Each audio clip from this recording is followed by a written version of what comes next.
नमस्कार। India narrative में आप सभी का अभिनंदन। हमारा प्यारा देश भारत आज़ादी का अमृत महोत्सव मना रहा है। वर्षों के संघर्ष के बाद 15 अगस्त 1947 को भारत आज़ाद हुआ।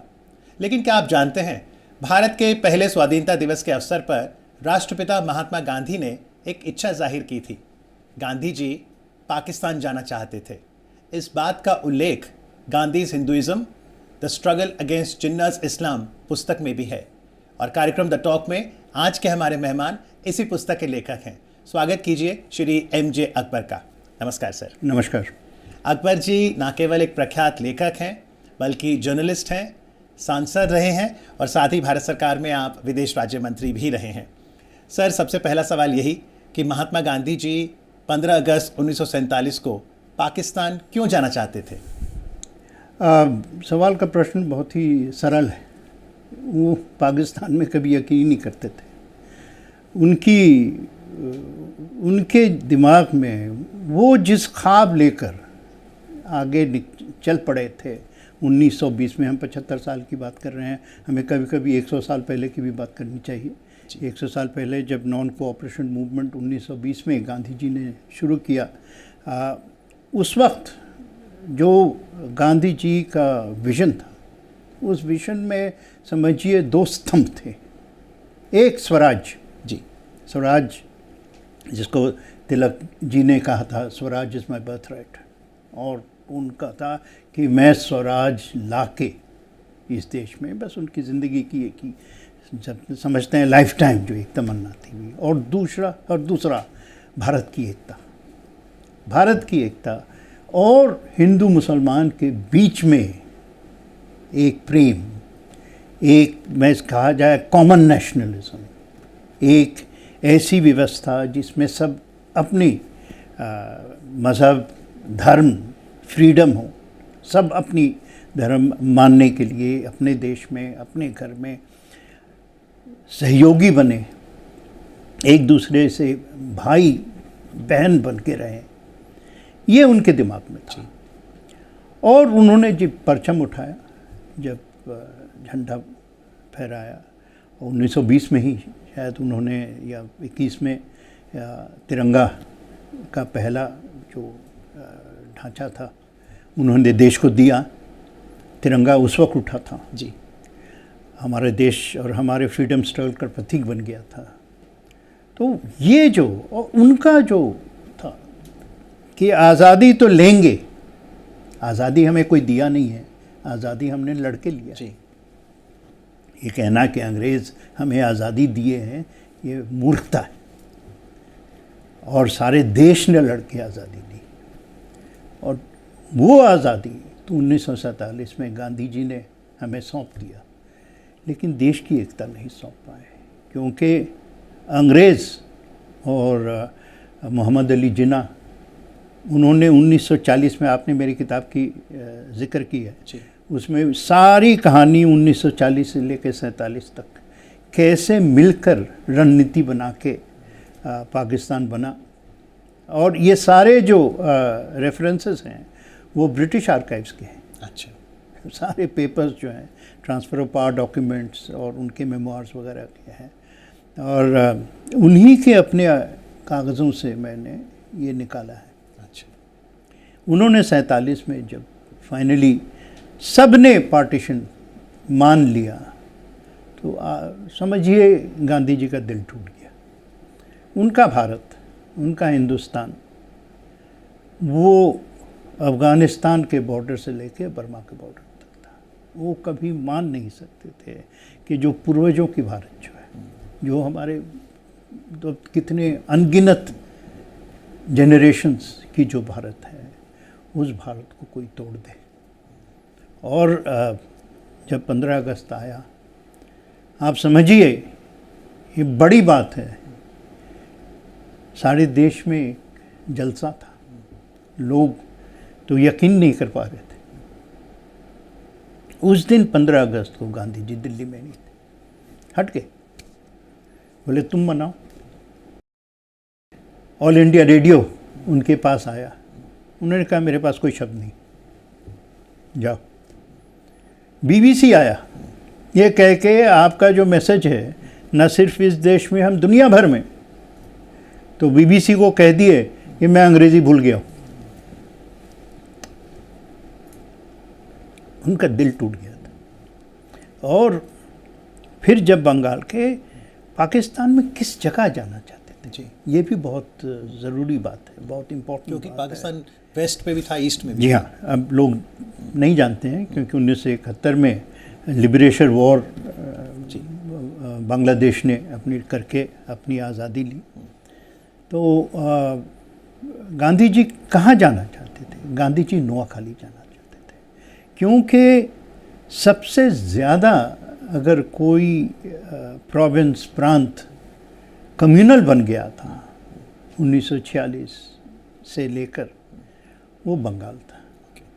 और 1946 नवंबर से लेके फरवरी तक गांधी जी नोआखाली में थे, जो पूर्व पाकिस्तान, उस ज़माने का पूर्व उससे पहले पाकिस्तान। जो डायरेक्ट एक्शन प्लान हुआ था, जहां राइट्स हुए थे, वो भी वहीं हुए थे? नहीं नहीं, बंगाल? डायरेक्ट एक्शन उससे मंचूरी, डायरेक्ट एक्शन तो कलकत्ते में था। अच्छा, राइट्स वो कलकत्ते में थे। उसके बाद कलकत्ते में डायरेक्ट एक्शन तो 1946 जी 15-16 अगस्त जी को हुआ, 16 अगस्त को हुआ। ये 1946 के बने अक्टूबर नवंबर। अच्छा, और वहाँ पे हिंदुओं के खिलाफ जुल्म हुई बहुत। और गांधी जी जाके 3 महीना रहे, 3 महीना लेके फिर वहाँ पे अमन लाए, चैन लाए, आश्वासन लाए। उस वक्त मुल्क एक था, एक कोई भी सब्ज़ी उसको खुद अक्सर पीस कर खा लेते थे। उनके साथ जो लोग जाते थे जो बहुत नज़दीक थे, यानी पहले प्यारे लाल हो, उसके पहले महादेव देसाई जो सेक्रेटरीज थे, सुशीला जी थी उनके साथ वगैरह, तो वो कभी कभी उनके मेमोइर्स में लिखा है कि अरे कम से कम खाना तो कुछ अच्छा दो। लेकिन वो जहाँ भी जाते थे, भले वहाँ पे दंगे भी हों या वहाँ पर उग्र भी हो जाए, लेकिन वो कोई ऐसी पुलिस प्रोटेक्शन के साथ नहीं जाते थे। कभी प्रश्न नहीं उठता है, कहीं नहीं। उनके तो मतलब समझिए कि आत्मा में आप किसी ने ठुकरा दिया, अगर आप कह दिए कि उनको पुलिस की ज़रूरत है, वो तो वो कहते भाई लोगों के सामने, अगर अपने ही लोगों के सामने मुझे प्रोटेक्शन लेना पड़े तो फिर मेरी औकात क्या है। तो फिर 15 अगस्त को जब उन्होंने इच्छा जाहिर की, फिर गए क्यों नहीं वो नोआखाली? नहीं, क्योंकि कलकत्ता में वो जब जा रहे थे, ट्रेन पकड़ रहे थे रात अच्छा। को, तो सारे लोगों ने, मतलब मुसलमान हिंदू लीडर सारे आ गए। अच्छा, और उन्होंने पैर पकड़ लिया गांधी जी को कि आप जाइए मत, अगर आप यहाँ से चले जाएंगे तो आप नोआखाली बचाने जाते हैं, कलकत्ता में विस्फोट हो जाएगा। अच्छा। और ऐसा विस्फोट होगा कि सारे बंगाल को ये ख़त्म कर देगा, क्योंकि 1 साल पहले वैसा हो गया था ना, ग्रेट कैलकाटा किलिंग्स में। तो कहते यहाँ पर आप कह रहे हैं कि सैकड़ों लोग मारे जाएंगे, हज़ारों नहीं, 10-10 हज़ार, पता नहीं कितने लोग, लाखों लोग मारे जाएंगे। तो आप यहाँ बचाइए, देश बच जाएगा, यानी बंगाल बच जाएगा। तो 15 अगस्त 1947 15 अगस्त से लेकर उन्होंने, पहले तो 15 अगस्त में कुछ नहीं, जब राइट शुरू हो गए, अच्छा, वहाँ पे राइट करवाने वाले जो लोग थे, मतलब जिसको कहते हैं इंसिडेंट्स शुरू हो गए, माहौल तनाव में बदल गया, तब उन्होंने फिर जो हर वक्त करते थे, उन्होंने फास्ट पे चले गए, अच्छा। अनशन पे चले गए। और बस सारा कलकत्ता, ये कहानियाँ हैं जब वहाँ रहते थे। और आपको पता है, ये अब तो फिल्मों में भी आ गया है कि पहले जब गए तो कुछ लोग गुंडे आके पथराव भी करने लगे, नारे भी उनके खिलाफ लगे, लेकिन 48 घंटे में, 72 घंटे में उन्होंने जब अनशन पे गए, तबीयत जब ख़राब होने लगी, हर मोहल्ला के गुंडे जो है आके पैर, सारे बंगाल को उन्होंने एक आदमी ने बचाया। सारे बंगाल, मतलब आप सिर्फ कलकत्ता की बात नहीं कर रहे हैं, जो दूसरी तरफ मैं कह रहा हूँ सारे बंगाल, बिहार पूर्व को। तो जो बाकी नेता थे उस समय, चाहे पंडित नेहरू हों, सरदार पटेल हों, मौलाना आज़ाद हों, इनका रिएक्शन क्या था कि महात्मा गांधी 15 अगस्त को दिल्ली में नहीं थे और कलकत्ता में थे और फिर पाकिस्तान जाने की इच्छा भी जाहिर कर रहे थे? खामोशी, किसी की हिम्मत थोड़ी थी। अच्छा, कि गांधी जी के खिलाफ एक आवाज़ उठा ले। जिस इंसान ने अपनी जीवन को कुर्बान करके हथेली पे रख के आज़ादी दिलवाई है, उसके खिलाफ कौन क्या बोल सकता है। और उनकी नीयत जो थी, उनका जो ख्वाब था, उनका जो सपना था, उनकी जो इच्छाएं थी, उससे कौन झगड़ा कर सकता था। आखिर देश की एकता के लिए अपनी जान दे रहे थे ना, अमन के लिए जान दे रहे थे, शांति के लिए जान दे रहे थे। किसी को एक जिंदगी भर में साउथ अफ्रीका में खड़े रह गए, जब उनको जान मारने की नौबत आ गई, जब वहाँ के साउथ अफ्रीका के कुछ लोगों ने आके कहा कि तुम्हें तो आज ख़त्म कर देंगे, तब वो निडर थे। उनकी सारी ज़िंदगी तो चुनौतियों से गई, और हर चुनौती में उन्होंने जो अपनी इनर शक्ति जो है, अंदरूनी जो शक्ति है, उससे लेके कैसे, मैं तो समझता हूँ कि बंगाल में मिलियंस अगर ऊपर वाला ना करे कुछ हो जाता, वो चिंगारी एक आग की सैलाब थी, उठ जाती। तो